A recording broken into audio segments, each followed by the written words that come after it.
السلام علیکم۔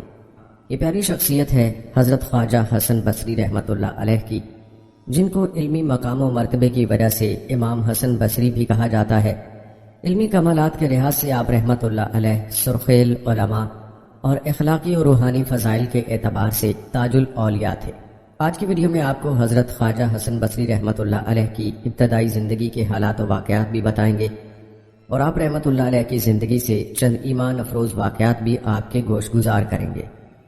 اس کے علاوہ حضرت حسن بصری رحمۃ اللہ علیہ کی چند حیرت انگیز کرامات بھی آج کی ویڈیو کا حصہ ہوں گی۔ ویڈیو انتہائی ایمان افروز اور دلچسپ ہونے والی ہے، لہٰذا ویڈیو کو اسکپ مت کیجیے گا۔ دوستو، سب سے پہلے تذکرہ کرتے ہیں آپ رحمۃ اللہ علیہ کی پیدائش اور خاندان کے بارے میں۔ روایات بتاتی ہیں کہ میسان کی جنگ میں مسلمان سپاہیوں کو جو قیدی ہاتھ لگے، ان میں موسیٰ رائی، بعض مورخین نے ان کا نام یسار لکھا ہے، اور ایک خاتون خیرہ بھی تھی۔ موسیٰ رائی معروف صحابی حضرت زید بن ثابت انصاری رضی اللہ تعالی عنہ کے حصے میں آئے، جبکہ خیرہ ام المومنین حضرت ام سلمہ رضی اللہ تعالی عنہ کے سپرد ہوئی۔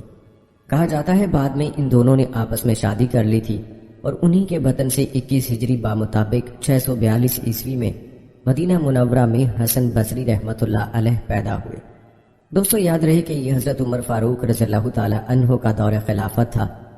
نومولود کو ان کی خدمت میں لایا گیا تو انہوں نے اس کے منہ میں کھجور چبا کر ڈالی اور دعا فرمائی، اے اللہ اسے دین کے علم کا ماہر اور لوگوں میں محبوب بنا، اور پھر دنیا نے اس دعا کی قبولیت اپنی آنکھوں سے دیکھ لی۔ نیز حضرت عمر فاروق رضی اللہ تعالی عنہ نے یہ بھی فرمایا، یہ تو بہت خوبصورت بچہ ہے، اس لیے اس کا نام حسن رکھو۔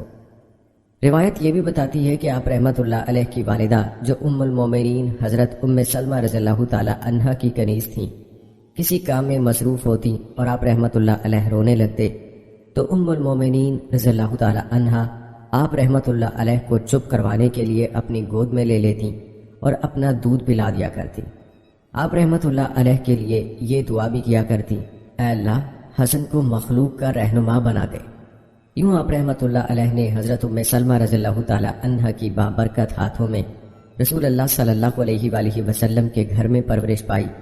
لوگ کہا کرتے تھے کہ حسن بصری رحمۃ اللہ علیہ سے علوم و معرف کے جو دریا سے پھوٹے، وہ در حقیقت اسی دودھ کا فیض ہے۔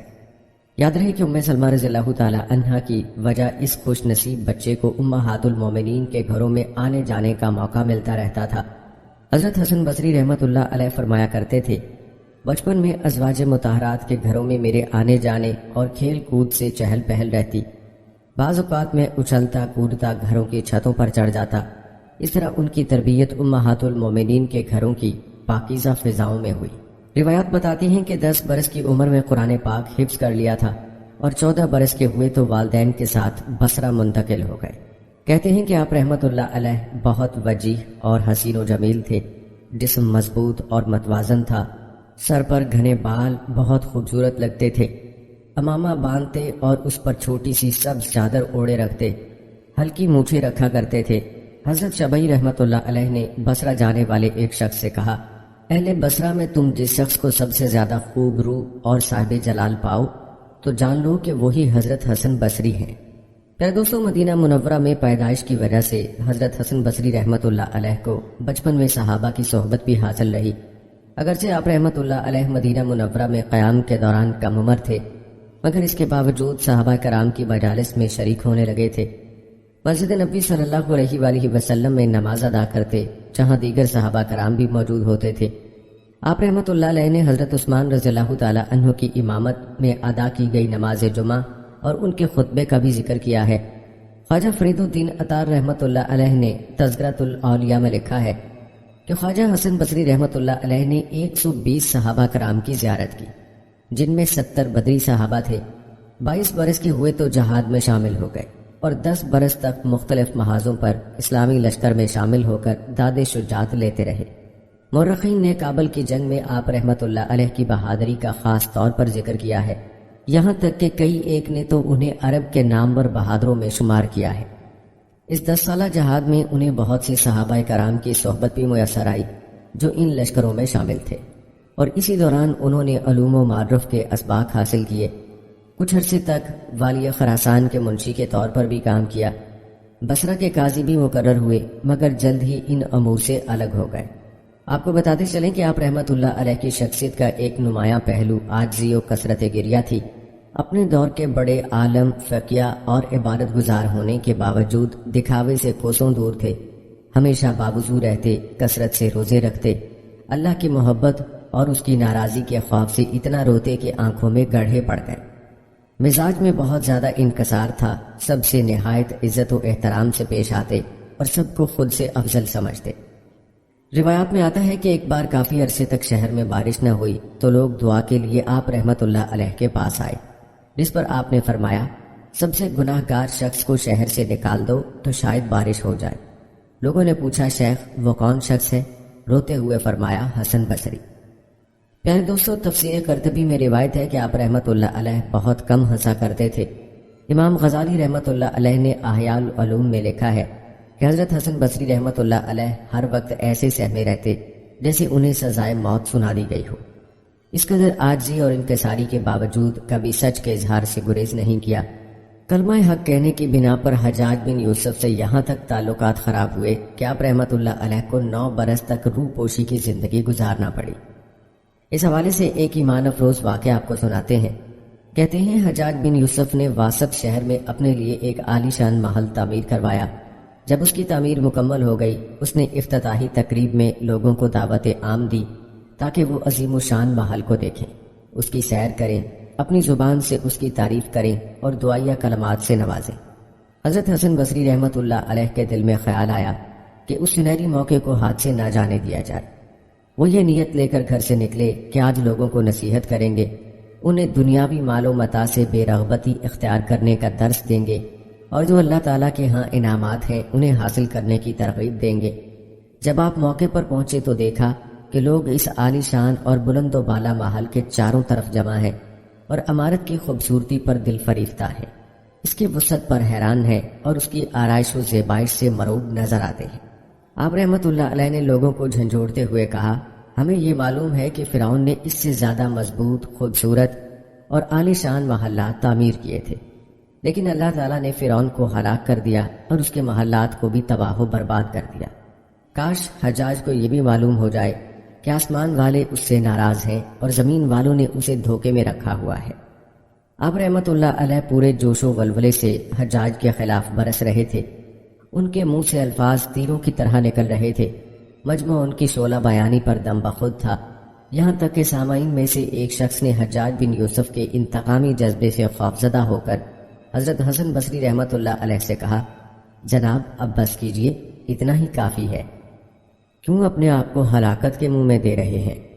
حضرت حسن بصری رحمت اللہ علیہ نے اس نیک دل شخص سے کہا، میرے بھائی، اللہ تعالیٰ نے اہل علم سے یہ پیمان لیا ہے کہ وہ ظالم کے منہ پر بغیر کسی خوف کے حق بات کا پرچار کرتے رہیں گے اور کبھی اس راہ وفا میں جفا کا گزر نہیں ہونے دیں گے۔ یہی ہمیشہ حق والوں کا وتیرہ رہا ہے اور یہی فریضہ آج میں ادا کر رہا ہوں۔ کہتے ہیں دوسرے روز حجاج گورنر ہاؤس میں آیا تو اس کا چہرہ غصے سے لال پیلا تھا۔ اس نے غضبناک انداز میں اہل مجلس سے کہا، لکھ لعنت ہے تمہارے وجود پر بزدلو، کمینو، میری آنکھوں سے دور ہو جاؤ۔ کتنی افسوس کی بات ہے کہ بصرے کا ایک غلام ابن غلام مجمع عام میں بے لگام جو جی میں آتا ہے میرے خلاف کہہ جاتا ہے، اور تم میں کوئی بھی ایسا نہیں جو اس کی زبان کو روکے۔ شرم کرو، حیا کرو۔ اے گروہ بزدلان، کان کھول کر سنو، اللہ کی قسم اب میں اس کا خون تمہیں پلا کر رہوں گا، اسے آج ایسی عبرتناک سزا دوں گا کہ دنیا حیران رہ جائے گی۔ پھر اس نے تلوار اور چمڑے کی چادر منگوائی، یہ دونوں چیزیں فوراً اس کی خدمت میں پیش کر دی گئیں۔ اس نے جلاد کو بلایا، وہ پلک جھپکتے ہی سامنے آ کھڑا ہوا۔ پھر پولیس کو حکم دیا کہ حسن بصری کو گرفتار کر کے لایا جائے۔ پولیس تھوڑی ہی دیر میں انہیں پکڑ کر لے آئی۔ منظر بڑا ہی خوفناک تھا، ہر طرف دہشت پھیلی ہوئی تھی، لوگوں کی نظریں اوپر اٹھی ہوئی تھیں، ہر شخص مخموم تھا، دل کانپ رہے تھے۔ جب حضرت حسن بصری رحمت اللہ علیہ نے تلوار، جلاد اور چمڑے کی چادر کو دیکھا تو وہ زیر لب مسکرائے اور کچھ پڑھنا شروع کر دیا۔ جب وہ حجاج کے سامنے آئے تو ان کے چہرے پر مومن کا جاہ و جلال، مسلمانوں کی شان و شوکت اور مبلغ کی آن بان کا عکس نمایاں تھا۔ جب حجاج بن یوسف نے ان کی طرف دیکھا تو اس پر ہیبت طاری ہو گئی، غصہ کافور ہو گیا اور بڑی دھیمی آواز میں کہا، ابو سعید میں آپ کو خوش آمدید کہتا ہوں، آئیے تشریف رکھیے۔ یاد رہے ابو سعید حسن بصری رحمۃ اللہ علیہ کی کنیت ہے۔ کہنے لگا میرے قریب بیٹھیں۔ آپ بیٹھنے لگے تو کہا ذرا اور قریب ہو جائیں، یہاں تک کہ انہیں اپنے ساتھ تخت پر بٹھا لیا۔ لوگ یہ منظر حیرت، استعجاب اور خوف کے ملے جلے جذبات سے دیکھ رہے تھے۔ جب حضرت حسن بصری رحمۃ اللہ علیہ بڑے اطمینان سے تخت پر بیٹھ گئے تو حجاج نے ان سے دینی مسائل دریافت کرنے شروع کر دیے۔ حضرت حسن بصری رحمۃ اللہ علیہ ہر سوال کا جواب بڑی دل جمعی، سحر بیانی اور عالمانہ انداز میں دیتے رہے۔ حجاج بن یوسف ان کے جوابات سے بہت متاثر ہوا اور کہنے لگا ابو سعید تم واقعی علماء کے سردار ہو۔ پھر قیمتی عطر منگوایا اور ان کی داڑھی کو محبت بھرے انداز میں لگا کر الوداع کیا۔ جب حضرت حسن بصری رحمۃ اللہ علیہ دربار سے نکلے تو حجاج کا دربان بھی ان کے پیچھے ہو لیا۔ تھوڑی دور جا کر اس نے کہا اے ابو سعید، حجاج نے آج آپ کو کسی اور غرض سے بلوایا تھا، لیکن اس کی طرف سے یہ حسن سلوک دیکھ کر میں دنگ رہ گیا۔ مجھے ایک بات بتائیں، جب آپ گرفتار ہو کر دربار میں تشریف لائے تھے، آپ نے تلوار، جلاد اور چمڑے کی چادر کو دیکھا تو آپ کے ہونٹ حرکت کر رہے تھے، وہ آپ کیا پڑھ رہے تھے؟ حضرت حسن بصری رحمۃ اللہ علیہ نے فرمایا میں نے اس وقت یہ دعا کی تھی، الہی تو مجھ پہ کی گئی نعمتوں کا والی ہے، ہر مصیبت کے وقت میرا ملجا و ماوا ہے، الہی ساری مخلوق کے دل تیرے قبضے میں ہیں، الہی حجاج کے غصے کو میرے لیے ٹھنڈا اور سلامتی والا کر دے، جس طرح تو نے اپنے خلیل ابراہیم علیہ السلام پر آگ کو ٹھنڈا اور سلامتی والا کر دیا تھا۔ میری دعا کو اللہ تعالیٰ نے قبول کیا اور حجاج کا غصہ محبت میں بدل گیا۔ پہلے دوستو یہ ہوا کرتی ہے اللہ والوں کی ہیبت اور اللہ والوں کا رعب و دبدبہ کہ بڑے بڑوں کی ہوا نکل جاتی ہے، بڑے بڑے ظالم حکمران ان کو دیکھ کر کمزور پڑ جاتے ہیں۔ یاد رہے کہ جس کے دل میں اللہ ہوتا ہے تو اس کے سامنے ساری مخلوق چیونٹی کی طرح ہوتی ہے۔ حجاج بن یوسف اور حضرت حسن بصری رحمۃ اللہ علیہ کا ایک اور واقعہ بھی آگے چل کر آپ کو بتائیں گے۔ دوستو آپ کو یہ جان کر حیرانگی ہوگی کہ سلسلہ عالیہ نقشبندیہ کے علاوہ طریقت کے باقی تمام سلاسل کی آپ رحمۃ اللہ علیہ ہی کے ذریعے حضرت علی المرتضیٰ رضی اللہ تعالی عنہ سے نسبت ہے۔ اہل علم میں اس امر پر اختلاف ہے کہ آپ رحمۃ اللہ علیہ کی حضرت علی المرتضیٰ سے ملاقات ہوئی یا نہیں۔ کئی ایک کا کہنا ہے کہ آپ رحمۃ اللہ علیہ کبھی بھی ان سے نہیں ملے، لیکن بہت سے علماء کے مطابق آپ رحمۃ اللہ علیہ نہ صرف یہ کہ حضرت علی المرتضیٰ رضی اللہ تعالی عنہ کی زیارت سے مشرف ہوئے بلکہ ان سے فیض بھی حاصل کیا۔ بعض کتب میں یہ واقعہ درج ہے کہ جب حضرت سیدنا علی المرتضیٰ رضی اللہ تعالی عنہ بصرہ تشریف لائے تو تمام افراد کو واعظ کرنے سے روک دیا تاکہ عوام تک درست دینی تعلیمات ہی پہنچائی جا سکیں۔ تاہم صرف حضرت حسن بصری رحمۃ اللہ علیہ کو واعظ کا سلسلہ جاری رکھنے کی اجازت دی گئی۔ اس موقع پر معلومات کے لیے حضرت علی رضی اللہ تعالی عنہ حلیہ بدل کر آپ رحمۃ اللہ علیہ کی مجلس واعظ میں شریک ہوئے، اور جب واپس جانے لگے تو حضرت حسن بصری رحمۃ اللہ علیہ نے انہیں پہچان لیا اور ان سے مصافحے اور ملاقات کی سعادت حاصل کی۔ پیارے دوستو اگر بات کی جائے آپ رحمۃ اللہ علیہ کے علمی مقام کی تو ہر دور کے علماء نے امام حسن بصری رحمۃ اللہ علیہ کو تفسیر، حدیث، فقہ اور طریقت میں امام تسلیم کیا ہے۔ بلال بن ابی بردہ رحمۃ اللہ علیہ فرمایا کرتے تھے میں نے حسن بصری سے زیادہ کسی کو صحابہ کرام سے مشابہ نہیں پایا۔ حضرت انس بن مالک رضی اللہ تعالی عنہ سے ایک مسئلہ پوچھا گیا تو آپ نے فرمایا حسن بصری سے پوچھو۔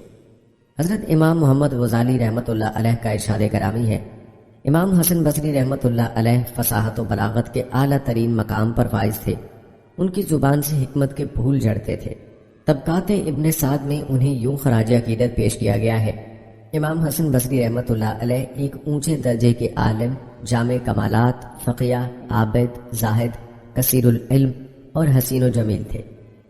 آپ کو بتاتے چلیں کہ آپ رحمۃ اللہ علیہ کی فقہی اور تفسیری خدمات پر عربی زبان میں بہت سی کتابیں لکھی گئی ہیں، جن میں سے کئی ایک کا اردو میں بھی ترجمہ ہو چکا ہے۔ پیارے دوستو اکثر لوگ حسن بصری رحمۃ اللہ علیہ کی کرامات کے بارے میں پوچھتے ہیں تو آپ کو بتاتے چلیں کہ آپ کی اصل کرامت تو یہی ہے کہ آپ نے ہزارہ افراد کو علم و تقوی کی راہ دکھائی، مگر آپ رحمۃ اللہ علیہ سے کئی دیگر کرامات بھی منسوب ہیں۔ آپ رحمۃ اللہ علیہ حج کے لیے روانہ ہوئے تو راہ میں ساتھیوں کو شدت کی پیاس لگی، ایک کنویں پر نظر پڑی لیکن وہاں کوئی رسی تھی اور نہ ڈول۔ جب آپ رحمۃ اللہ علیہ کو معلوم ہوا تو فرمایا جب میں نماز میں مشغول ہو جاؤں تو تم پانی پی لینا۔ آپ رحمۃ اللہ علیہ نماز کے لیے کھڑے ہوئے تو کنویں سے پانی ابل پڑا اور سب لوگوں نے پانی پیا، جبکہ ایک شخص نے کچھ پانی ایک برتن میں رکھ لیا۔ جس پر کنواں ایک دم پرانی حالت میں آ گیا۔ آپ رحمۃ اللہ علیہ نے فرمایا، تم نے اللہ پر اعتماد نہیں کیا، یہ اسی کا نتیجہ ہے۔ دوستوں، معروف کتاب تذکرۃ الاولیاء میں اسی سفر کی یہ کرامت بھی درج ہے کہ آپ رحمۃ اللہ علیہ نے لوگوں کو راستے میں سے کچھ کھجوریں اٹھا کر دیں جن کی گٹھلیاں سونے کی تھیں۔ لوگوں نے وہ گٹھلیاں بیچ کر کھانے پینے کا سامان خریدا اور صدقہ بھی کیا۔ پہلے دوستوں، بعض روایات بتاتی ہیں کہ حضرت خواجہ حسن بصری رحمۃ اللہ علیہ زندگی کے ابتدائی ایام میں موتیوں اور جواہرات کے سوداگر تھے۔ قسم قسم کی موتی اور جواہرات کی آپ تجارت کرتے اور بڑے بڑے بادشاہوں کے پاس جواہرات تحفے میں لے کر جا کر پیش کرتے تھے۔ ایک دفعہ کچھ جواہرات ہرکل بادشاہ روم کے پاس لے گئے، پہلے وزیر سے ملے اور اپنے آنے کا اور بادشاہ کی خدمت میں تحفہ لانے کا حال بیان کیا۔ وزیر نے کہا، کل تو بادشاہ کو ایک نہایت ضروری کام ہے، اس لیے فرصت نہ ہوگی، البتہ وہ کام دیکھنے کے قابل ہے۔ حضرت حسن نے کہا کہ میں بھی ضرور دیکھوں گا۔ وزیر نے حضرت حسن کو لے جا کر ایک جگہ میدان میں ٹھہرایا، جس میدان میں زری کا ایک خیمہ تھا۔ اس کے آس پاس اعلیٰ درجے کی مخمل کا فرش تھا۔ خیمے کی تنابیں زری کی تھیں، اس کی چوبیں چاندی کی تھیں، میخیں سونے کی تھیں۔ نہایت قابل دید منظر تھا۔ وزیر نے حضرت حسن رحمۃ اللہ علیہ کو خیمے کے پیچھے ایسے کھڑا کیا کہ جس جگہ حضرت حسن نے سارا تماشا دیکھ لیا۔ پہلے دوستوں، وہ خیمہ دراصل شاہ ہرکل کے عزیز فرزند کی قبر پر کھڑا تھا اور آج اس کی سالانہ برسی کا دن تھا۔ بادشاہ سالانہ رسم و تعزیت ادا کرنے یہاں آیا تھا۔ حضرت حسن نے دیکھا کہ پہلے ایک جماعت مقدس عیسائی لوگوں کے خیمے کے اندر آئی اور قبر کے پاس کھڑے ہو کر پڑھنے لگے اور پھر روتے ہوئے نکل کر چلے گئے۔ اس کے بعد ایک طبیبوں کی جماعت اور انتہائی اہل عقل لوگوں کی آئی۔ یہ لوگ بھی ننگے سر قبر کے پاس کھڑے روتے رہے اور تھوڑی دیر کے بعد نکل کر چلے گئے۔ ان کے بعد فوج کے افسروں کی جماعت ننگی تلواریں لے کر خیمے کے اندر آئی، وہ بھی قبر کی سلامی اتار کر ناکام واپس گئی۔ فوجی لوگوں کے بعد ایک جھنڈ نوجوان عورتوں کا آیا جن کے سر کے بال کھلے تھے۔ ان کے ہاتھوں میں سونے کی تھالیاں تھیں جن میں موتی اور جواہرات بھرے تھے۔ ان عورتوں نے قبر کا طواف کیا اور بہت سا روک کر یہ بھی خیمے سے باہر چلی گئیں۔ ان سب کے بعد بادشاہ خود خیمے کے اندر آیا اور قبر کے پاس کھڑا ہو کے کہنے لگا، بیٹا تو مجھے بہت پیارا تھا، مگر افسوس کہ تو مر گیا۔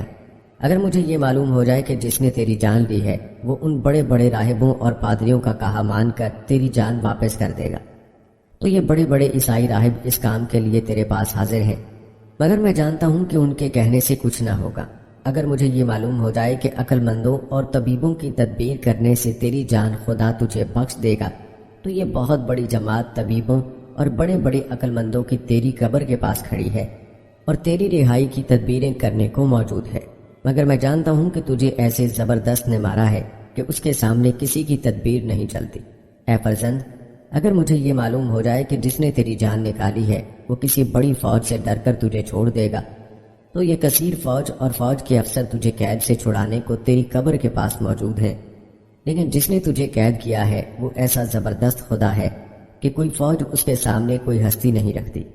اے فرزند، اگر مجھے یہ معلوم ہو جائے کہ جس نے تجھے مارا ہے وہ حسین اور خوبصورت عورتوں کا طالب ہے اور حسین عورتیں لے کر تجھے چھوڑ دے گا تو یہ خوبصورت عورتوں کی جماعت حاضر ہے، مگر میں جانتا ہوں کہ نہ وہ حسین عورتوں کا طالب ہے نہ مال و جواہر کا خواستگار ہے، اور اب وہ تجھے کسی طرح نہ چھوڑے گا، اس لیے میں اب تجھ سے پھر 1 سال کے لیے رخصت ہوتا ہوں۔ یہ کہہ کر بادشاہ خیمے سے باہر نکل آیا اور سب لوگ قبر کے پاس سے رخصت ہوئے۔ حضرت حسن نے یہ واقعہ دیکھا تو دل پر ایسا اثر پڑا کہ دنیا سے طبیعت یکلخت ہٹ گئی اور آپ نے آئندہ دنیا کے جواہرات بیچنے چھوڑ کر آخرت کے جواہرات خریدنے شروع کر دیے اور دنیا کے جملہ کاروبار سے الگ ہو کر اس فکر میں پڑ گئے کہ آخرت کا زیادہ راہ مہیا کریں، اور بصرے میں آ کر قسم کھائی کہ اب اس دنیا میں کبھی ہنسوں گا نہیں، اور پھر عبادت و مجاہدہ میں کچھ اس طرح مشغول ہو گئے کہ اس زمانے میں کوئی ویسا نہ تھا اور 70 برس تک اپنی زندگی میں کبھی بے وضو نہ رہے۔ پھر دوستو، یہ واقعہ تھا حضرت حسن بصری رحمۃ اللہ علیہ کی زندگی کے بدلنے کے حوالے سے۔ اس واقعے سے آپ رحمۃ اللہ علیہ کے دل پر ایسی چوٹ لگی کہ آپ نے دنیا کو ترک کر دیا اور خود کو اللہ کے سپرد کر دیا۔ حضرت حسن بصری رحمۃ اللہ علیہ کے خوف الہی کا کیا عالم تھا، اس حوالے سے ایک واقعہ یوں بیان کیا گیا ہے۔ کہتے ہیں ایک مرتبہ رات کے وقت حضرت خواجہ حسن بصری رحمۃ اللہ علیہ اپنے گھر میں بیٹھے زاروں کے تار رو رہے تھے۔ آپ کے عقیدت مندوں نے عرض کیا کہ یا حضرت، آپ کیوں روتے ہیں؟ آپ پر تو اللہ تعالیٰ کا بڑا فضل و کرم ہے، آپ عبادت گزار، متقی اور پرہیزگار ہیں، آپ کا شمار اللہ تعالیٰ کے مقرب بندوں میں ہوتا ہے، پھر آپ کے رونے کا سبب کیا ہے؟ حضرت حسن بصری رحمۃ اللہ علیہ نے ارشاد فرمایا کہ میں اس خیال سے رو رہا ہوں کہ کہیں میری ناسمجھی اور بھول سے کوئی ایسا کام مجھ سے سرزد نہ ہو گیا ہو جو میرے پروردگار کو پسند نہ ہو، یا میں نے غلطی سے اپنا قدم کسی ایسی جگہ پر نہ رکھ دیا ہو کہ کس جگہ پر جانا میرے اللہ تعالیٰ کو پسند نہ ہو۔ اگر کبھی مجھ سے ایسا ہو گیا تو کہیں ایسا نہ ہو کہ میں اللہ تعالیٰ کی بارگاہ سے راندہ درگاہ ہو جاؤں اور اللہ تعالیٰ میری کوئی بھی عبادت قبول نہ فرمائے۔ اللہ اکبر کبیرہ۔ دوستو، خوف الہی کا یہ عالم، یہاں ہمیں اپنے بارے میں سوچنے کی ضرورت ہے کہ ہمارے دل میں خوف الہی کی کیا صورت ہے۔ یاد رہے کہ دل میں جب خوف خدا ہوتا ہے تو ہی بندہ گناہوں اور ظلم کے کاموں سے بچتا ہے۔ جب انسان کے دل سے خوف خدا ہی جاتا رہے تو انسان کے گناہوں پر جرأت ہونے لگتی ہے اور انسان اللہ سے دور ہو جاتا ہے۔ پیارے دوستو، یاد رہے کہ اولیاء اکرام کے واقعات بیان کرنے کا مقصد اصل میں یہی ہوتا ہے کہ ان کے حالات و واقعات جاننے کے ساتھ ساتھ ہم اپنا محاسبہ بھی کرتے رہیں کہ ہم اللہ رب العزت کی کتاب میں کہاں موجود ہیں۔ ہمیں بھی کوشش کرنی چاہیے کہ ان واقعات کو سن کر اللہ کا تقرب حاصل کرنے کی کوشش کریں اور اپنے نفس کی اصلاح کریں۔ آئیے اصلاح نفس کے حوالے سے آپ کو حضرت حسن بصری رحمۃ اللہ علیہ کا ایک واقعہ سناتے ہیں۔ کہتے ہیں ایک مرتبہ حضرت خواجہ حسن بصری رحمۃ اللہ علیہ نے اپنے ملازم کو کہا، میرے لیے بازار سے نان اور مچھلی لا۔ جب وہ لایا اور سامنے رکھی تو آپ نے فرمایا، معاذ اللہ، گناہ گار بندے کو ایسا لذیذ کھانا کھانے سے کیا سروکار؟ نوکر نے کہا، حضور میں تو آپ کے ارشاد پر نان اور مچھلی لایا تھا۔ آپ نے نعرہ لگایا اور رونے لگے۔ 40 دن تک کوئی چیز نہ کھائی اور فرمایا کہ اے میرے نفس، میں نے تجھے سزا اس لیے دی کہ تو نے لذیذ کھانے کی خواہش کی تھی۔ اس لیے آپ نے تزکیہ نفس کے لیے اپنے نفس کو سمجھایا کہ اللہ کی راہ میں چلنے کے لیے اللہ جو عطا کرے اسے قبول کرو، خود خواہش نہ کرو۔ پیارے دوستو، اگر ہم اپنی خواہشات پر ایک نظر کریں تو آج ہم لوگ خواہشات کے غلام بن چکے ہیں اور اسی لیے ہم اللہ سے اور اللہ کے پیارے دین سے دور ہوتے جا رہے ہیں۔ یاد رہے کہ خواہشات کے پورا کرنے کی جگہ جنت ہے، لیکن افسوس کہ آج کا مسلمان اپنی خواہشات کو دنیا ہی میں پورا کرنے میں لگا ہوا ہے۔ آج اگر ہم اللہ کے لیے اپنی خواہشات کو قربان کریں گے تو اللہ ہم سے راضی ہوگا اور ہمیں آخرت میں انعامات سے نوازے گا، لیکن افسوس کہ آخرت کی فکر کس کو ہے؟ موت کی فکر ہی نہیں، اس لیے زندگیاں غفلت میں گزر رہی ہیں۔ دوستو، روایت میں آتا ہے کہ حضرت عمر بن عبدالعزیز رحمۃ اللہ علیہ جب خلیفہ بنے تو انہوں نے حضرت حسن بصری رحمۃ اللہ علیہ کے نام ایک خط بھیجا جس میں تحریر تھا کہ میرے رفیق، تم جانتے ہو کہ میں ایک بہت بڑے کام میں مبتلا ہوا ہوں، مجھے کچھ نصیحت فرمائیے اور آپ کے ساتھی جو اللہ کے ولی ہیں ان میں سے کسی ایک کو میرے پاس بھیج دیجیے تاکہ اس کے ساتھ رہنے سے مجھے کچھ آسانی ہو سکے۔ پیارے دوستو، حضرت عمر بن عبدالعزیز رحمۃ اللہ علیہ کے اس خط کے جواب میں خواجہ حسن بصری رحمۃ اللہ علیہ نے لکھا کہ امیر المومنین کا خط میں نے پڑھا اور اس میں جو ارشاد کیا گیا تھا اسے بھی سمجھ لیا۔ آپ نے جو یہ فرمایا ہے کہ اس کے ساتھ رہنے سے مجھے آسانی ہو جائے گی، تو تم سمجھ لو کہ جیسے شخص کی تم تمنا کرتے ہو وہ تمہارے نزدیک بھی نہیں آئے گا اور تم سے فارغ ہوگا، اور جو شخص کے تمہارے پاس آئے گا اس جیسے کی تمہیں ضرورت نہیں، اس کے ساتھ سے تمہیں کوئی آسانی اور فائدہ حاصل نہیں ہوگا۔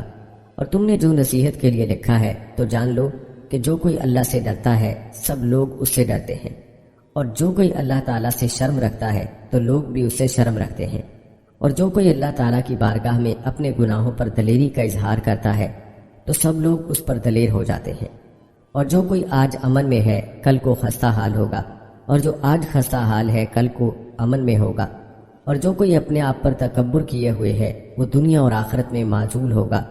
دنیا کی تمام نیکیوں کا نچوڑ صبر کرنا ہے، اور صبر کا اجر سب سے زیادہ ہے، اور اپنے سب کاموں میں اللہ تعالیٰ کی پناہ اور مدد طلب کر تاکہ تجھے مدد ملے، اور اس پر بھروسہ رکھ تاکہ کاموں میں تیری مدد ہو۔ اور جو کوئی آنکھ کو آزاد چھوڑ دیتا ہے کہ جو کچھ چاہے وہی دیکھے تو اس کا غم طویل ہو جاتا ہے، اور جو کوئی زبان کو کھلی چھوڑ دیتا ہے کہ جو کچھ چاہے وہی کہے وہ گویا اپنے آپ کو ہلاکت میں ڈالتا ہے۔ میری سوچ کے مطابق جو باتیں میں نے تمہیں بتائی ہیں وہ تجھے راہ راست پر قائم رکھنے کے لیے کافی ہیں۔ پیارے دوستو، یہ کتنی پیاری اور زبردست نصیحتیں ہیں۔ ہمیں چاہیے کہ ان نصیحتوں کو اپنے پلے باندھ لیں اور ہم بھی ان نصیحتوں پر عمل کرنے کی کوشش کریں۔ یاد رہے کہ جب بھی کہیں سے اچھی بات ملے تو ہمیں چاہیے کہ اس بات کو لے لیں اور اس پر عمل کریں۔ روایات میں آپ رحمۃ اللہ علیہ اور ایک فاسق فاجر شاعر کے حوالے سے ایک عجیب واقعہ یوں بیان ہوا ہے۔ کہتے ہیں ایک دفعہ کا ذکر ہے کہ ایک مجلس میں حضرت خواجہ حسن رحمۃ اللہ علیہ اور عرب کا مشہور شاعر فرزوق دونوں موجود تھے۔ حضرت خواجہ حسن بصری رحمۃ اللہ علیہ تقوی اور پرہیزگاری میں اور فرزوق شاعر برائی اور بدکاری میں شہرت رکھتا تھا۔ اس مجلس میں سے اچانک ایک شخص نے آواز دی کہ اس مجلس میں ایک شخص ایسا ہے کہ جو سب سے بہتر اور افضل ہے، اور ایک شخص ایسا ہے جو سب سے برا اور بدتر ہے۔ فرزوق شاعر نے اس آواز کو سن کر حضرت خواجہ حسن بصری رحمۃ اللہ علیہ سے کہا کہ یا حضرت، یہ آواز کیسی ہے؟ حضرت خواجہ حسن بصری رحمۃ اللہ علیہ نے فرمایا، مجھے کیا خبر کہ سب سے بہترین کون ہے اور سب سے بدترین کون ہے؟ یہ بات تو بے شک اللہ تعالیٰ ہی جانتا ہے۔ فرزوق شاعر حضرت خواجہ حسن بصری رحمۃ اللہ علیہ سے مخاطب ہو کر بولا، حضور، اس مجلس میں بدترین شخص میں ہوں۔ دوستو، کہتے ہیں کہ اس بات کے کچھ دن بعد قضاء الہی سے فرزوق شاعر کا انتقال ہو گیا۔ عارفین میں سے ایک شخص نے اس کو عالم ارواح میں دیکھا اور اسے پوچھا کہ تم پر کیسی گزری اور تیرے ساتھ اللہ تعالیٰ نے کیا معاملہ کیا؟ فرزوق نے جواب دیا کہ مرنے کے بعد جب فرشتے مجھے لے کر چلے تو میں سخت ڈرا اور شدید خوف زدہ ہو کر کانپنے لگا۔ تب مجھے ایک آواز آئی، اے فرزوق، تجھے تو اسی دن بخش دیا گیا تھا جس دن تو نے اپنے آپ کو بدترین شخص سمجھ لیا تھا۔ جو شخص اپنے آپ کو عاجز بنا لیتا ہے اللہ اس پر مہربان ہو جاتا ہے۔ پہلے دوستو، ہم اگر اپنے اپنے گریبان میں دیکھنے کی کوشش کریں تو شاید ہی کوئی ایسا ہوگا جو دوسروں کے مقابلے میں خود کو برا سمجھتا ہو یا کسی محفل میں یہ کہنے کی جرت رکھتا ہو کہ میں برا ہوں، حالانکہ ہماری کرتوت کیا ہے، گناہوں میں کس قدر ڈوبے ہوئے ہیں، یہ ہر کوئی بخوبی جانتا ہے۔ دوستو، روایات میں حضرت حسن بصری رحمۃ اللہ علیہ کا ایک اور واقعہ یوں نقل کیا گیا ہے۔ کہتے ہیں ایک دن حضرت خواجہ حسن بصری رحمۃ اللہ علیہ ایک جنازے میں شریک ہوئے۔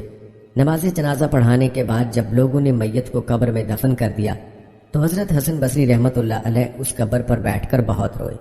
پھر آپ نے وہاں پر موجود لوگوں کو خطاب کرتے ہوئے فرمایا کہ اے لوگو، سنو، اول و آخر قبر ہے، پھر تم اس بات سے کیوں نہیں ڈرتے؟ جب تمہارا اول و آخر یہی ہے تو پھر اے غفلت میں پڑے ہوئے لوگوں، اول و آخر کو ٹھیک کر لو۔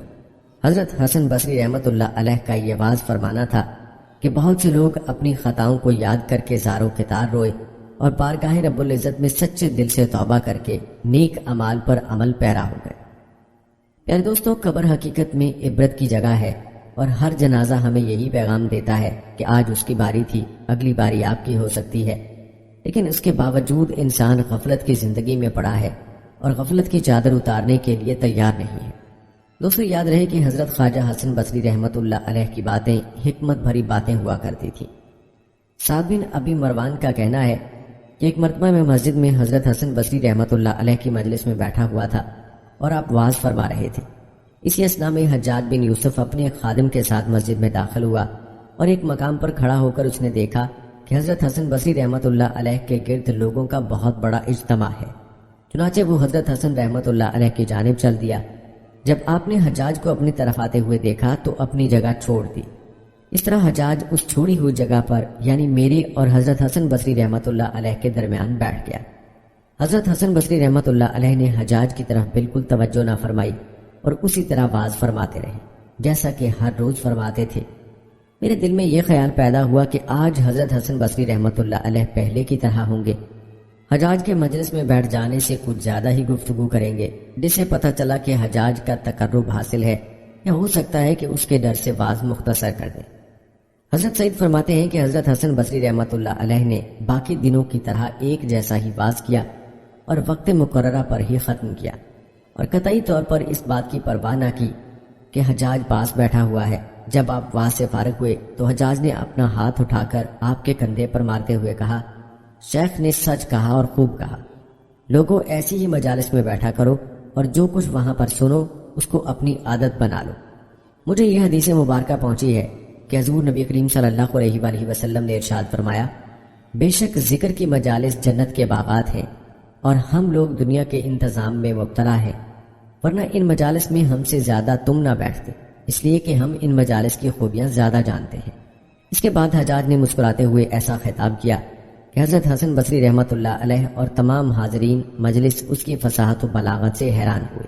اس کے بعد وہ اٹھ کر چل دیا۔ اسی اثناء میں شام کا ایک شخص حضرت حسن بصری رحمۃ اللہ علیہ کے پاس آیا اور اسی جگہ پر جہاں پر کہ حجاج بیٹھا تھا کھڑا ہو کر کہنے لگا، اے مسلمانوں، اللہ کے بندو، تمہیں حیرت نہیں ہوئی کہ میں ایک ضعیف آدمی ہوں اور جہاد کرتا ہوں؟ گھوڑا، خچر اور خیمے کی مجھے تنگی ہے، اور میرے پاس 300 درہم ہیں جو مجھے لوگوں نے دیے ہیں، اور میری 7 بیٹیاں ہیں۔ غرض یہ کہ اس بوڑھے نے اپنی غربت کی شکایت کی۔ حضرت حسن بصری رحمۃ اللہ علیہ اور وہاں پر موجود تمام لوگوں کو اس پر ترس آیا۔ حضرت حسن بصری رحمۃ اللہ علیہ اپنا سر نیچے جھکائے اس کی بات غور سے سن رہے تھے۔ جب وہ اپنی بات ختم کر چکا تو آپ نے اپنا سر اٹھایا اور فرمایا، اللہ تعالیٰ ایسے عمرا سے نمٹے۔ ان لوگوں نے اللہ کے بندوں کو اپنا غلام خیال کیا ہے اور اللہ تعالیٰ کے مال کو اپنا مال سمجھ لیا ہے۔ لوگوں سے دینار و درہم کی خاطر لڑتے ہیں، جب دشمن خدا خود جہاد پر جاتے ہیں تو خود چمکتے خیموں میں قیام کرتے ہیں اور تیز سواریوں پر سوار ہوتے ہیں، اور اگر کسی دوسرے مسلمان بھائی کو جہاد پر روانہ کرتے ہیں تو بھوکا پیاسا پیدل ہی روانہ کر دیتے ہیں۔ کہتے ہیں حضرت حسن بصری رحمۃ اللہ علیہ نے کھری کھری باتیں سلاطین اسلام کے بارے میں کی۔ اسی مجلس میں سے اہل شام کا ایک اور شخص اٹھا اور سیدھا حجاج کے پاس گیا اور حجاج سے آپ کی چغلی کر دی، اور جس طرح آپ نے بیان کیا تھا بالکل اسی طرح حجاج سے کہہ دیا۔ چنانچہ کچھ دیر کے بعد حجاج کی طرف سے ایک آدمی آیا اور آپ سے کہا کہ آپ کو حجاج نے بلایا ہے۔ حضرت حسن بصری رحمۃ اللہ علیہ اس کے ساتھ چل دیے۔ ہمیں خطرہ پیدا ہوا کہ دیکھتے ہیں ان کھری کھری باتوں کا کیا نتیجہ نکلتا ہے۔ تھوڑی دیر کے بعد آپ مسکراتے ہوئے واپس تشریف لے آئے۔ میں نے آپ کو بہت کم ہنستے ہوئے دیکھا، آپ کی عادات ہمیشہ سے ہی مسکرانے کی تھیں، چنانچہ واپس آ کر آپ اپنی جگہ پر بیٹھ گئے۔ فرماتے ہیں آپ رحمۃ اللہ علیہ نے امانت کی عظمت کے بارے میں بیان فرمایا اور ارشاد فرمایا کہ ایک دوسرے کے پاس بیٹھنے میں بھی امانت ہے۔ شاید تم یہ خیال کرتے ہوگے کہ خیانت سوائے درہم و دینار کے اور کسی شے میں نہیں ہے، حالانکہ سب سے بری خیانت یہ ہے کہ تم لوگ ہمارے پاس بیٹھو اور ہم تم پر اعتبار کر کے کچھ باتیں کریں، پھر تم اس کو ایک آگ کے شعلے کے پاس جا کر بیان کر دو۔ میرے ساتھ یہ ہوا کہ جب میں اس شخص یعنی حجاج کے پاس گیا تو اس نے مجھ سے کہا کہ آپ اپنی زبان کو سنبھال کر رکھیں۔ آپ نے یہ جو الفاظ کہے ہیں کہ دشمن خدا خود جہاد پر جاتا ہے تو ایسا اہتمام کراتا ہے، اور جب دوسرے کو جہاد پر روانہ کرتا ہے تو اس طرح کرتا ہے، ویسی باتیں نہ کرو۔ ہمیں ان باتوں کی کوئی پرواہ نہیں ہے کہ تم لوگوں کو ہمارے خلاف بھڑکاؤ۔ آپ کو اس طرح کی گفتگو نہیں کرنی چاہیے۔ حضرت حسن بصری رحمۃ اللہ علیہ نے فرمایا کہ اس طرح اللہ تعالیٰ نے اس کو مجھ سے دور کیا۔ یار دوستو، یاد رہے کہ اللہ والوں کی یہی پہچان ہوتی ہے کہ وہ اللہ کے علاوہ کسی کا خوف دل میں نہیں رکھتے اور نہ ہی کسی کے مقام و مرتبے سے مرغوب ہوتے ہیں۔ جیسا کہ آپ نے مذکورہ واقعے میں ملاحظہ کیا، حجاج بن یوسف کے مظالم سے اور اس کی شخصیت سے ہر کوئی واقف ہے کہ وہ تاریخ میں ظلم و جبر کا انتخابی نشان مانا جاتا ہے، لیکن حضرت حسن بصری رحمۃ اللہ علیہ نے اپنی مجلس میں اس کی آمد کی کوئی پرواہ نہ کی اور حق بات کو بیان کرنے میں بھی خوفزدہ نہیں ہوئے۔ دوستو، اسی طرح کا ایک اور واقعہ ہے۔ کہتے ہیں جب یزید بن عبد الملک دمشق میں مسند خلافت پر براجمان ہوا تو اس نے عراق و خراسان پر عمر بن حبیرہ کو گورنر بنا کر بھیجا۔ عمر بن حبیرہ نے اپنے دربار میں حضرت حسن رحمۃ اللہ علیہ، امام محمد بن سیرین اور امام شیبی کو طلب کیا اور ان سے کہا کہ اللہ تعالیٰ نے یزید بن عبد الملک کو اپنے بندوں پر خلیفہ مقرر کیا ہے اور مجھے خلیفہ نے گورنری کے منصب پر فائز کیا ہے، لہٰذا مجھے جو بھی حکم خلیفہ کی طرف سے ملتا ہے میں بغیر حیل و حجت کی اس کی تعمیل کرتا ہوں۔ آپ حضرات کی اس بارے میں کیا رائے ہے؟ گورنر عمر بن حبیرہ کی اس سیاسی گفتگو کو سن کر حضرت خواجہ حسن بصری رحمۃ اللہ علیہ گویا ہوئے اور جرأت و بے باکی کا مظاہرہ کرتے ہوئے ارشاد فرمایا، اے حبیرہ، تم یزید بن عبد الملک کے بارے میں اللہ تعالیٰ سے ڈرو اور اللہ تعالیٰ کے معاملے میں ہرگز یزید بن عبد الملک سے نہ ڈرو، اس لیے کہ اللہ تعالیٰ تجھے دونوں جہاں میں یزید بن عبد الملک کے شر سے بچا سکتا ہے، لیکن یزید بن عبد الملک تجھے اللہ تعالیٰ کے قہر و غضب سے ہرگز نہیں بچا سکتا۔ یاد رکھو وہ قہار و جبار جلد ہی تیرے پاس ملک الموت کو بھیجے گا جو تیرے اس عالی شان محل اور خوبصورت تخت سے تجھے ایک ہی لمحے میں اندھیری، تاریک اور تنگ قبر میں پہنچا دے گا۔ وہاں پر تجھے سوائے تیرے اعمال کے کوئی کام نہیں دے گا، اس لیے تو اللہ تعالیٰ کے فرمان کے خلاف کسی بادشاہ کے حکم کو نہ مان، کیونکہ خالق کی معصیت میں کسی مخلوق کی فرما برداری قطعی طور پر روا نہیں ہے۔ کہتے ہیں حضرت خواجہ حسن بصری رحمت اللہ علیہ کی اس جرأت مندانہ تقریر کو سن کر گورنر عمر بن حبیرہ پر سکتہ طاری ہو گیا۔ حیرت کے مارے اس کا منہ کھلے کا کھلا رہ گیا۔ اس کے بعد تینوں بزرگ شخصیات گورنر کے دربار سے واپس اپنے اپنے گھروں کی طرف روانہ ہو گئیں۔ پیارے دوستو، یہ تھا شان و مرتبہ حضرت حسن بصری رحمت اللہ علیہ کا۔ چاہے بادشاہوں کا دربار ہے یا حکمرانوں کا، آپ رحمت اللہ علیہ کو کوئی فرق نہیں پڑتا تھا۔ یاد رہے کہ جس کے دل میں اللہ کی بڑائی ہوتی ہے، اس کے نزدیک دنیا کا کوئی مقام و مرتبہ بڑا نہیں ہوتا ہے۔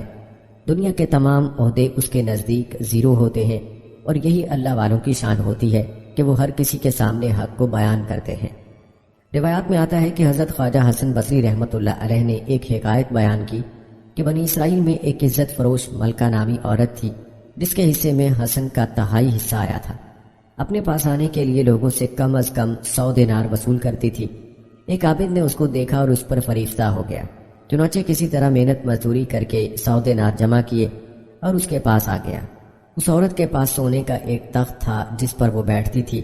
عابد نے کہا، مجھے تیرا حسن پسند آ گیا ہے، اس لیے میں نے بڑی محنت سے 100 دینار اکٹھے کیے اور یہاں آیا ہوں۔ فاحشہ عورت نے عابد کو بھی اپنے ساتھ تخت زریں پر بٹھایا۔ عابد کو اس وقت اچانک قیامت میں اللہ تعالیٰ کے روبرو کھڑا ہونا یاد آ گیا اور اس کا جسم تھر تھر کانپنے لگا اور بولا، مجھے جانے دو اور یہ دینار تم لے لو، کیونکہ میں یہ تمہارے لیے لے کر آیا ہوں۔ مگر عورت کہنے لگی کہ یکدم آخر تمہیں کیا ہو گیا ہے؟ تم تو یہ کہتے تھے کہ میرا حسن تمہیں پسند آ گیا ہے اور اب بھاگ رہے ہو۔ عابد کہنے لگا کہ تمہارے تخت پر بیٹھنے سے مجھے قیامت کا منظر یاد آ گیا ہے اور میں قیامت کے دن اللہ کے حضور کھڑے ہونے سے ڈر گیا ہوں۔ اب میرے لیے تم کوئی پسندیدہ نہیں رہی ہو، یعنی میری سوچ بدل گئی ہے۔ مگر عورت کہنے لگی، اگر تم اپنی بات میں سچے ہو تو میں اب تمہارے سوا کسی کو شوہر نہیں بناؤں گی۔ مگر عابد کا دل نہ مانا اور وہ مسلسل کہتا رہا کہ خدا کے لیے اب مجھے یہاں سے جانے دو۔ آخر عورت بولی کہ ٹھیک ہے جاؤ، مگر مجھ سے نکاح کا وعدہ کرتے جاؤ۔ پھر عابد نے کہا، اگر اللہ چاہے گا تو وہ ہوگا، اور پھر سر پر چادر اوڑھ کر وہاں سے روانہ ہو گیا۔ کہتے ہیں عورت نے بھی اپنی بدکرداری اور عزت فروشی سے توبہ کی اور کچھ ہی عرصے بعد اس کی تلاش میں چل نکلی۔ عابد کے شہر میں پہنچ کر اسے تلاش کیا اور کسی طرح اسے خبر بھجوائی کہ ملکہ تم سے ملنے آئی ہے۔ عابد نے جب یہ سنا تو چیخ مار کر گرا اور جان دے دی۔ عابد کی موت کے بعد ملکہ بہت مایوس ہوئی، پوچھا اس کا کوئی قرابت دار ہے؟ لوگوں نے بتایا کہ اس عابد کا ایک بھائی ہے، وہ بھی فقیر ہے۔ کہتے ہیں ملکہ نے عابد کی محبت میں اس کے بھائی سے نکاح کیا، جس سے اس کے 7 بیٹے پیدا ہوئے اور سب کے سب نیک اور صالح پرہیزگار ہوئے۔ اور حضرت خواجہ حسن بصری رحمت اللہ علیہ نے اس حکایت سے یہ بات اخذ کی کہ جو شخص رزق میں حلال کمائے گا، اللہ تعالیٰ اسے برائیوں سے محفوظ رکھے گا۔ اللہ اکبر کبیرہ۔ پیارے دوستو، بہت ہی گہرا سبق ہے حضرت خواجہ حسن بصری رحمت اللہ علیہ کی بیان کردہ حکایت میں، اور جو سبق اس سے آپ نے اخذ فرمایا ہے اس پر بھی ہمیں سوچنے کی ضرورت ہے، بلکہ اپنا محاسبہ کرنے کی ضرورت ہے۔ آج ہر کوئی یہ کہتا ہے کہ پیسہ آئے چاہے جیسا آئے، تو یاد رہے کہ کمائی کا حلال ہونا بہت ہی ضروری ہے۔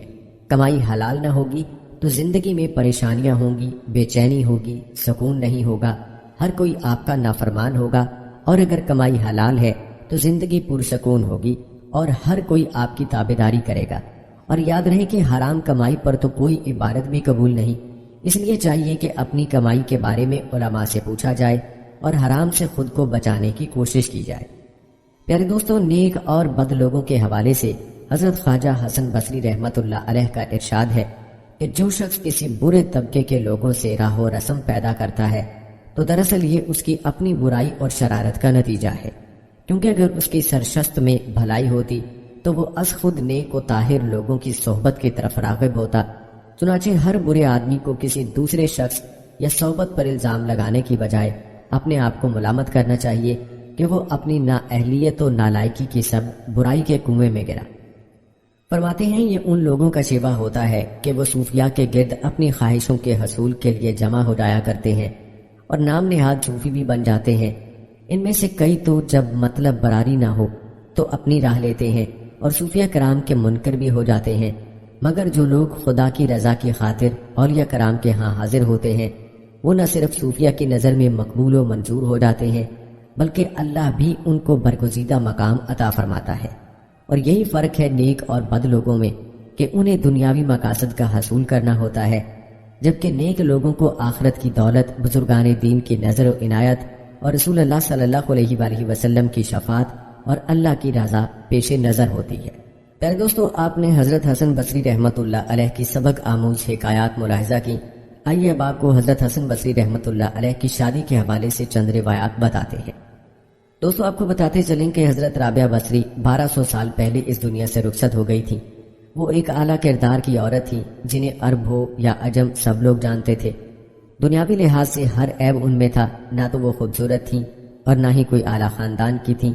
وہ ایک غلام تھیں اور اس کے ساتھ ساتھ رنگ کی بھی اچھی نہیں تھیں۔ شادی تو ہوئی لیکن وہ اولاد کے قابل نہیں تھی، بانجھ تھیں، لیکن اللہ کے بے حد قریب تھیں۔ رات کے وقت اپنے خاوند سے پوچھتی تھیں کہ انہیں کسی چیز کی ضرورت تو نہیں۔ اگر وہ کہتے کہ نہیں تو رابعہ بصری جائے نماز پر کھڑی ہو جاتی اور فجر کی اذان تک اللہ کی عبادت کرتی رہتی، لیکن وہ جوانی میں ہی بیوہ ہو گئی۔ کہتے ہیں حضرت حسن بصری رحمۃ اللہ علیہ جو کہ بصرہ کے امام تھے، خود چل کر اپنی شادی کا پیغام لائے، اس لالچ میں کہ رابعہ بصری کی وجہ سے ان کی بھی بخشش ہو جائے۔ رابعہ بصری نے فرمایا کہ میرے 4 سوالوں کا جواب دے دیں، میں آپ سے شادی کر لوں گی۔ انہوں نے پوچھا، نمبر 1، میں جنتی ہوں یا دوزخی؟ جواب آیا کہ میں تو کچھ نہیں کہہ سکتا۔ نمبر 2، کہنے لگیں کہ یہ بتاؤ کہ جب اللہ تعالیٰ قیامت میں اعمال نامے اٹھائے گا تو کسی کے سیدھے ہاتھ میں آئے گا تو کسی کے الٹے ہاتھ میں، میرے سیدھے ہاتھ میں آئے گا یا الٹے ہاتھ میں؟ کہنے لگے یہ بھی کچھ نہیں بتا سکتا۔ نمبر 3، رابعہ بصری کہنے لگیں کہ یہ بتاؤ جب اللہ نیکیوں کو تولنے لگے گا تو کسی کی نیکیاں بڑھ جائیں گی تو کس کے گناہ، میرے گناہ زیادہ ہوں گے یا نیکیاں؟ جواب میں کہنے لگے یہ بھی نہیں پتا۔ نمبر 4، اچھا یہ بتاؤ جب لوگ پل صراط پار کرنے لگیں گے تو کچھ گزر جائیں گے اور کچھ رہ جائیں گے، میں پار کر لوں گی یا دوزخ میں گر جاؤں گی؟ تو کہنے لگے مجھے یہ بھی نہیں پتا۔ تو پھر رابعہ بصری نے فرمایا کہ جاؤ، مجھے ان 4 باتوں کی تیاری کرنی ہے، میرے پاس شادی کے لیے وقت کوئی نہیں ہے۔ اور یوں رابعہ بصری رحمہ اللہ نے بڑی حکمت کے ساتھ حضرت حسن بصری رحمۃ اللہ علیہ کے نکاح کے پیغام سے انکار فرمایا۔ آپ کو بتاتے چلیں کہ حضرت حسن بصری رحمۃ اللہ علیہ کی ازدواجی زندگی اور اولاد سے متعلق زیادہ مواد دستیاب نہیں، تاہم کئی مقامات پر آپ رحمۃ اللہ علیہ کے لیے ابو محمد، ابو سعید، ابو النصر اور ابو علی کی کنیت استعمال ہوئی ہے، جس سے پتہ چلتا ہے کہ آپ رحمۃ اللہ علیہ کے کئی صاحبزادے تھے۔ اس کے علاوہ آپ رحمۃ اللہ علیہ کے 2 بھائیوں کا بھی تذکرہ ملتا ہے، جن میں حضرت سعید عالم حدیث اور حضرت عمار ممتاز صوفی تھے۔ پیارے دوستو، اللہ تعالیٰ نے حضرت حسن بصری رحمۃ اللہ علیہ کو عجیب مقام عطا فرما رکھا تھا۔ روایات میں آتا ہے کہ ایک شخص بصرہ کی گلی سے گزر رہا تھا کہ اچانک اوپر سے پانی کے چند قطرے اس پر آ گرے، جس پر اس نے بلند آواز میں کہا کہ یہ پانی ناپاک تو نہیں ہے؟ بالا خانے سے عجز و انکسار میں ڈوبی آواز آئی، بھائی اسے دھو ڈالو، یہ ایک گناہ گار شخص کے آنسو ہیں۔ دوستو، کہا جاتا ہے کہ اللہ کی محبت اور اس کی ناراضی کے خوف سے آنسو بہانے والے یہ شخص جلیل القدر تابعی حضرت حسن بصری رحمۃ اللہ علیہ تھے۔ پھر دوستو، آپ نے حضرت خواجہ حسن بصری رحمۃ اللہ علیہ کے مقام و مرتبے کے حوالے سے یہ واقعات ملاحظہ فرمائے۔ دوستو، ہم پہلے بھی آپ کو خواجہ حسن بصری رحمۃ اللہ علیہ کی علمی مقام کے بارے میں بتا چکے ہیں۔ اللہ تعالیٰ نے آپ کو وسیع علم سے نوازا تھا۔ آپ کو بتاتے چلیں کہ جن دنوں حضرت حسن بصری رحمۃ اللہ علیہ بصرہ میں آباد ہوئے تو بلاد اسلامیہ میں یہ شہر علوم و فنون کا سب سے بڑا مرکز تصور کیا جاتا تھا۔ اس کی مرکزی مسجد صحابہ کرام اور تابعین اعظام سے بھی بھری رہتی تھی۔ مسجد کا حال اور صحن مختلف علوم و فنون کے حلقہ ہائے درس سے آباد تھا۔ حضرت حسن بصری رحمۃ اللہ علیہ امت محمدیہ کے جید و ممتاز عالم دین مفسر قرآن حضرت عبداللہ بن عباس رضی اللہ تعالی عنہ کے حلقہ درس میں شامل ہو گئے اور ان سے تفسیر، حدیث اور تجوید کا علم حاصل کیا۔ فقہ، لغت اور ادب جیسے علوم دیگر صحابہ کرام سے حاصل کیے، یہاں تک کہ یہ ایک راسخ عالم دین اور فقیہ کے مرتبہ کو پہنچے۔ علم میں رسوخ کی وجہ سے عام لوگ دیوانہ وار ان کی طرف متوجہ ہوئے۔ لوگ ان کے پاس بیٹھ کر خاموشی سے ایسے مواعظ سنتے جس سے پتھر دل بھی موم ہو جاتے اور گناہگار آنکھوں سے آنسو ٹپک پڑتے۔ آپ کی زبان سے نکلنے والی حکمت و دانش کی باتوں کو لوگ سرمایہ حیات سمجھتے ہوئے اپنے دلوں میں محفوظ کر لیتے اور آپ کی قابل رشک سیرت کو اپنانے کے لیے ہر دم کوشاں رہتے۔ آگے چل کر ہم آپ رحمت اللہ علیہ کے چند قیمتی اقوال بھی آپ کو بتائیں گے، لیکن آپ کو یہ بھی بتاتے چلیں کہ حضرت حسن بصری رحمت اللہ علیہ کے علمی مقام کی وجہ سے آپ رحمت اللہ علیہ کا نام پورے ملک میں مشہور ہو گیا۔ لوگ اپنی مجلسوں میں ان کا ذکر خیر کرنے لگے حکمران ان کی خیریت دریافت کرنا اپنے لیے سعادت مند سمجھتے، شب و روز کے معمولات سے آگاہی کی دلی تمنا رکھتے تھے۔ خالد بن صفان بیان کرتے ہیں کہ میں عراق کے ایک قدیم شہر حیرہ میں بنو امیہ کے جرنیل اور فاتح قسطنطنیہ مسلمہ بن عبد الملک سے ملا۔ اس نے مجھ سے دریافت کیا، خالد، مجھے حسن بصری رحمۃ اللہ علیہ کے متعلق کچھ بتاؤ، میرا خیال ہے اسے جتنا تم جانتے ہو کوئی اور نہیں جانتا۔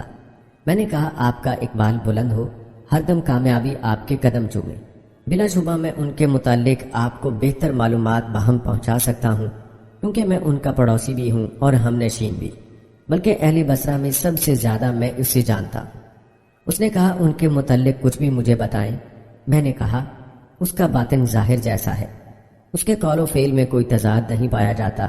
جب وہ کسی کو نیکی کا حکم دیتا ہے پہلے خود اس پر عمل کرتا ہے، جب کسی کو برائی سے روکتا ہے وہ خود بھی اس برائی کے قریب نہیں بھٹکتا۔ میں نے دنیاوی مال و متاع سے اسے بالکل مستغنا و بے نیاز پایا۔ جو اس کے پاس علم و تقوی کا خزانہ ہے، لوگ اسے حاصل کرنے کے لیے دیوانہ وار اس کی طرف لپکتے ہیں، وہ لوگوں کا محبوب نظر ہے۔ یہ باتیں سن کر جرنیل مسلمہ بن عبد الملک پکار اٹھا، خالد، اب بس کیجئے، اتنا ہی کافی ہے۔ بھلا وہ قوم کیسے گمراہ ہو سکتی ہے جس میں حسن بصری رحمۃ اللہ علیہ جیسے عظیم المرتبت شخصیت موجود ہوں؟ پیارے دوستو، یہ خداداد صلاحیتیں تھیں حضرت خواجہ حسن بصری رحمۃ اللہ علیہ کی، جن کا ایک نقشہ خالد بن صفان رحمۃ اللہ علیہ اپنی زبان کھینچنے کی کوشش کی۔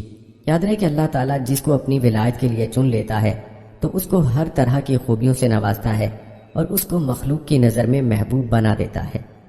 دوستو، روایات بتاتی ہیں کہ آپ رحمت اللہ علیہ جہاد سے واپس آتے تو عوام کی حالت دیکھ کر آپ رحمت اللہ علیہ کا دل کوڑتا، لہٰذا انہیں دینی تعلیمات سے آگاہ رکھنے اور تقوی و پرہیزگاری کا درس دینے کے لیے ہفتے میں ایک دن بعض کا سلسلہ شروع کیا۔ چونکہ آپ رحمہ اللہ عالم باعمل، فقیہ، علم حدیث کے ماہر، صوفی، مجاہد، مدرس اور فصیح اللسان تھے، اس لیے آپ کی مجلس واعظ نے بہت جلد شہرت حاصل کر لی، جس میں بڑی تعداد میں لوگ شریک ہوتے، جن میں بڑے بڑے علماء اور حبیب اجمی اور رابعہ بصری رحمہ اللہ جیسے اہل اللہ بھی شامل تھے۔ روایات میں آتا ہے کہ آپ رحمہ اللہ سے ایک شخص نے پوچھا، یا شیخ، مسلمانی کیا ہے اور مسلمان کون ہے؟ آپ رحمت اللہ علیہ نے جواب دیا، مسلمانی کتابوں میں ہے اور مسلمان زیر خاک ہے۔ کسی نے کہا، ہمارے قلوب سوئے ہوئے ہیں کہ آپ رحمت اللہ علیہ کی باتوں کا ہم پر کوئی اثر نہیں ہوتا، ہم کیا کریں؟ فرمایا، کاش تمہارے دل سوئے ہوئے ہوتے، کیونکہ سوئے ہوئے کو جھنجھوڑ کر جگایا جا سکتا ہے۔ تمہارے قلوب تو مر گئے ہیں، جو جھنجھوڑنے پر بھی بیدار نہیں ہوتے۔ اسی طرح کی روایت ہے کہ ایک شخص نے دریافت کیا کہ حسن اخلاق کیا ہے، تو آپ نے فرمایا، سخاوت، درگزر اور برداشت کرنا۔ پیارے دوستو، آپ رحمت اللہ علیہ فرمایا کرتے، آدمی کی مروت اس کی زبان کی سچائی، اپنے بھائیوں کا بوجھ اٹھانا، اہل زمانہ کے لیے بھلائی عام کرنا اور اپنے پڑوسیوں کو تکلیف دینے سے رکنا ہے۔ فرمایا، جن میں 4 چیزیں ہوتی ہیں اللہ تعالیٰ انہیں جنت میں داخل فرماتا ہے اور اپنی رحمت ان پر عام کر دیتا ہے۔ والدین کے ساتھ نیکی، اپنے مملوک یعنی ملازم کے ساتھ نرمی، یتیم کی کفالت اور کمزور کی مدد۔ کہتے ہیں ایک شخص آپ رحمت اللہ علیہ کی مجلس میں آیا اور خشک سالی کی شکایت کی۔ آپ رحمت اللہ علیہ نے اسے استغفار کی تلقین کی۔ کچھ دیر بعد دوسرا شخص آیا، اس نے بے اولادی کی شکایت کی۔ آپ رحمت اللہ علیہ نے اسے بھی استغفار کی تلقین کی۔ کچھ دیر بعد ایک اور شخص آیا جس نے فقر و فاقے اور تنگ دستی کی شکایت کی۔ آپ رحمت اللہ علیہ نے اسے بھی استغفار کی تلقین کی۔ کسی نے اظہار تعجب کیا کہ سب کے الگ الگ مسائل ہیں مگر جواب ایک ہی ہے، تو امام بصری رحمت اللہ علیہ نے فرمایا، کیا تم نے قرآن پاک کی سورہ نوح کی یہ آیات نہیں پڑھی جن کا ترجمہ ہے، چنانچہ میں نے ان سے کہا، یعنی حضرت نوح علیہ السلام نے اپنی قوم سے، کہ اپنے پروردگار سے مغفرت مانگو، یقین جانو وہ بہت بخشنے والا، وہ تم پر آسمان سے خوب بارشیں برسائے گا اور تمہارے مال اور اولاد میں ترقی دے گا اور تمہاری خاطر نہریں مہیا کر دے گا۔ پیارے دوستو، حضرت حسن بصری رحمت اللہ علیہ فرماتے تھے، بھیڑ بکریاں انسانوں سے زیادہ باخبر ہوتی ہیں کہ چرواہے کی ایک آواز پر چرنا چھوڑ دیتی ہیں، اور انسان اپنی خواہشات کی خاطر احکام الہی کی بھی پرواہ نہیں کرتا۔ فرمایا، بروں کی صحبت سے بچو، کیونکہ صحبت بد نیک لوگوں سے دور کر دیتی ہے۔ آپ رحمت اللہ علیہ کا فرمان ہے، تقوی کے 3 مدارج ہیں، اول غیظ و غضب میں بھی سچی بات کہنا، نمبر 2 ان اشیاء سے اعتراض کرنا جن سے اللہ تعالیٰ نے اجتناب کا حکم دیا ہے، اور تیسری احکام الہی پر راضی ہونا۔ آپ رحمت اللہ علیہ فرمایا کرتے، اگر تم دیکھنا چاہتے ہو کہ تمہارے بعد دنیا کی کیا کیفیت ہوگی تو یہ دیکھ لو کہ دوسرے لوگوں کے جانے کے بعد کیا نوعیت رہی۔ آپ رحمت اللہ علیہ اکثر اوقات فرمایا کرتے، ہائے افسوس اے انسان، کیا تجھ میں اللہ تعالیٰ سے جنگ کی طاقت ہے؟ کیونکہ جو شخص اللہ تعالیٰ کی نافرمانی کرتا ہے حقیقت میں وہ اللہ تعالیٰ سے جنگ کرتا ہے۔ پیارے دوستوں، حضرت حسن بصری رحمت اللہ علیہ فرماتے ہیں، بلا شبہ اہل تقویٰ کی چند علامتیں ہیں جن سے وہ پہچانے جاتے ہیں: سچی بات کرنا، عہد و پیمان پورا کرنا، صلہ رحمی، کمزوروں پر رحم، فخر و غرور نہ کرنا، نیکی کو عام کرنا، حسن اخلاق سے پیش آنا۔ آپ رحمت اللہ علیہ فرماتے ہیں، اے انسان، اللہ کی حرام کردہ اشیاء سے رک جا تو عابد ہو جائے گا، اپنے مقدر پر راضی ہو جا تو غنی ہو جائے گا، اپنے قرب و جوار میں رہنے والوں سے حسن سلوک کر تو مومن ہو جائے گا، لوگوں کے لیے وہی پسند کر جو اپنے لیے کرتا ہے تو عادل بن جائے گا، اور کم ہنسا کر کیونکہ یہ دل کو مردہ کر دیتا ہے۔ روایت ہے کہ ایک شخص نے آپ رحمت اللہ علیہ کی غیبت کی تو معلوم ہونے پر تازہ کھجوروں سے بھرا ایک تھال تحفے کے طور پر اس کے پاس اس پیغام کے ساتھ بھجوایا، سنا ہے تم نے اپنی نیکیاں میرے نامہ اعمال میں منتقل کر دی ہیں۔ کسی نے کہا، آپ رحمت اللہ علیہ واعظ میں لوگوں کی اس کثرت پر خوش تو ہوتے ہوں گے؟ فرمایا، کثرت پر تو خوش نہیں ہوتا، ہاں اگر کوئی محبت الہی حاصل کر لیتا ہے تو مجھے بہت خوشی ہوتی ہے۔ دوستو، روایات میں آتا ہے کہ ایک شخص نے حضرت حسن بصری رحمت اللہ علیہ سے دنیا کے متعلق پوچھا۔ آپ نے فرمایا، مجھ سے آپ دنیا و آخرت کے متعلق پوچھتے ہو؟ تو سنو، دنیا و آخرت کی مثال مشرق و مغرب جیسی ہے، جتنا زیادہ تم ایک کے قریب جاؤ گے اتنا ہی دوسرے سے دور ہوتے جاؤ گے۔ تم کہتے ہو کہ میں دنیا کے اوصاف بیان کروں، میں تمہارے سامنے اس گھر کی کیا صفت بیان کروں جس کا آغاز مشقت و تکلیف پر مبنی ہے اور جس کا انجام فنا و بربادی ہے۔ اس میں جو حلال ہے اس کا حساب لیا جائے گا اور جو حرام ہے اس کے استعمال پر سزا دی جائے گی۔ جو اس میں تونگر و مالدار ہو وہ فتنے میں مبتلا ہوا، اور جو فقیر و محتاج ہو وہ حزن و ملال کا شکار ہوا۔ اسی طرح کی روایت ہے کہ ایک شخص نے آپ رحمت اللہ علیہ سے حال دریافت کیا۔ فرمایا، بھائی میرا حال کیا پوچھتے ہو؟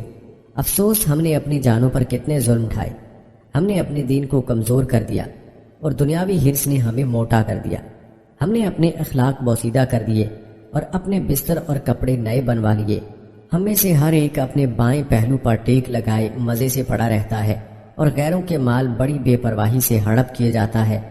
پھر فرمایا، تیرا کھانا چھینے ہوئے مال سے تیرا دوسرے ناداروں سے کام لینا بیکار ہے۔ پھر تو نمکین کے بعد میٹھا کھانے کے لیے منگواتا ہے، ٹھنڈے کے بعد گرم پیتا ہے، خشک کے بعد تر کھجوریں کھاتا ہے، یوں پاپی پیٹ میں درد اٹھتا ہے اور قے آنے لگتی ہے، پھر گھر میں شور مچاتا ہے کہ جلدی چورن لاؤ تاکہ کھانا ہضم ہو جائے۔ اے گھٹیا نادان، اللہ کی قسم تو اپنے دین کے سوا کچھ بھی ہضم نہیں کر سکے گا۔ ارے احمق، تیرا پڑوسی کہاں اور کس حال میں ہے؟ تیری قوم کا بھوکا یتیم کہاں ہے؟ وہ مسکین کہاں ہے جو تیری طرف دیکھتا رہتا ہے؟ وہ مخلوق کہاں ہے جس کی نگرانی اور دیکھ بھال کی اللہ تعالیٰ نے تجھے وصیت کی تھی؟ کاش تجھے علم ہوتا کہ تو محض ایک گنتی کا ہنسا ہے۔ جب ایک دن کا سورج غروب ہوتا ہے تو تیری زندگی کا ایک دن کم ہو جاتا ہے۔ پیارے دوستو، یہ چند اقوال تھے حضرت حسن بصری رحمت اللہ علیہ کے۔ چلیے اب تذکرہ کرتے ہیں حضرت حسن بصری رحمت اللہ علیہ کے وصال کی۔ یاد رہے کہ آپ رحمت اللہ علیہ کا وصال یکم رجب 110 ہجری کو 89 برس کی عمر بصرہ میں ہوا۔ وہیں آج بھی آپ رحمت اللہ علیہ کا مزار موجود ہے۔ بعض نے تاریخ وفات 4 محرم الحرام 111 ہجری بامطابق 28 اپریل 729 بھی تحریر کی ہے۔ تعبیر رویا کے امام حضرت محمد بن سیرین کو کسی نے کہا، میں نے خواب دیکھا کہ ایک پرندے نے مسجد سے سب سے بہترین کنکر لے لی۔ تو حضرت ابن سیرین نے فرمایا، اگر تمہارا خواب سچا ہے تو یہ حضرت حسن بصری رحمت اللہ علیہ کی موت ہے، کیونکہ وہی ہمارے درمیان مسجد میں سب سے بہتر ہے۔ چند دن بعد ہی آپ رحمت اللہ علیہ کے انتقال کی خبر آ گئی۔ نماز جمعہ کے بعد آپ رحمت اللہ علیہ کی نماز جنازہ پڑھائی گئی تو پورا بصرہ امڑ آیا۔ کہا جاتا ہے کہ بصرہ میں یہ پہلا موقع تھا جب جامع مسجد میں عصر کی نماز نہیں پڑھی گئی، کیونکہ تمام لوگ جنازے کے ساتھ چلے گئے تھے اور نماز پڑھنے کے لیے مسجد میں کوئی شخص نہیں تھا۔ اللہ رب العزت سے دعا ہے کہ اللہ تعالی ہمیں اولیاء کی سچی محبت نصیب فرمائے اور اولیاء کے نقش قدم پر چلنے کی توفیق عطا فرمائے اور ہمارا حشر انہی اللہ والوں کے ساتھ فرمائے۔ آمین ثم آمین۔